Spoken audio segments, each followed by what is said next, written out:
Everyone, time for a check of your Monday's weather conditions, and we have a low pressure system off the west coast of the country today. That's pushing cooler air into the northern Cape, as well as bringing a few drops of light rain to some areas near the western coastline, although that region is expected to clear. A weak front is going to brush along the south coast, pushing in showers from the peninsula all the way through to the Garden Route and the adjacent interior, and there's going to be a possibility for thunder showers from the Free State into parts of the Eastern Cape and even southern KwaZulu-Natal. Further northwards from Gauteng through to the Kruger Park, it's going to be mostly clear today, although there is a bit of early fog around parts of the escarpment. 2 alerts have been issued. The first is a warning for a high fire danger for some areas in the northwest as well as the northern Free State, and the second alert is a watch for the possibility of a gale force wind developing between Cape St. Francis and Cannon Rocks along the Eastern Cape coastline for today. Let's move ahead to the rainfall probability map, and we can see the rain along the western coastline at first, as mentioned, that is in the process of clearing, while showers will continue today along parts of the south coast, including around the Overberg and the peninsula.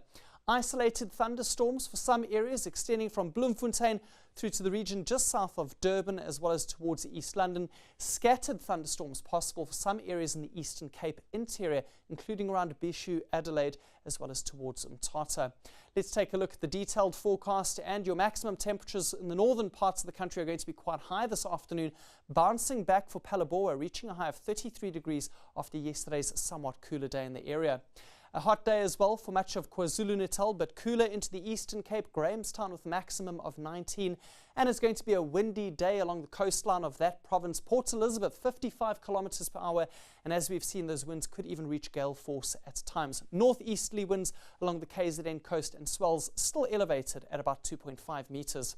A cooler day for the Western Cape interior. Robertson, Oudtshoorn and Beaufort West all get to a maximum of only 20. It's going to be windy as well for the Garden Route coast, Plettenberg Bay, 40 kilometer per hour winds in your area, southerly to southeasterly winds for Hermanus and Muizenberg, where temperatures are expected to remain below 20. And here we can see the effects of that cooler air moving into the northern Cape, temperatures also below 20 degrees all across the western high ground of the province.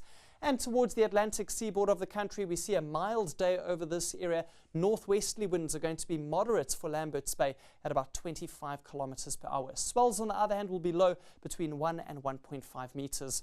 A look ahead to tomorrow, when cooler and wet conditions move up the coastline towards Durban and Richards Bay, and there is a slight possibility for thunder showers around Mahikeng as well as Johannesburg.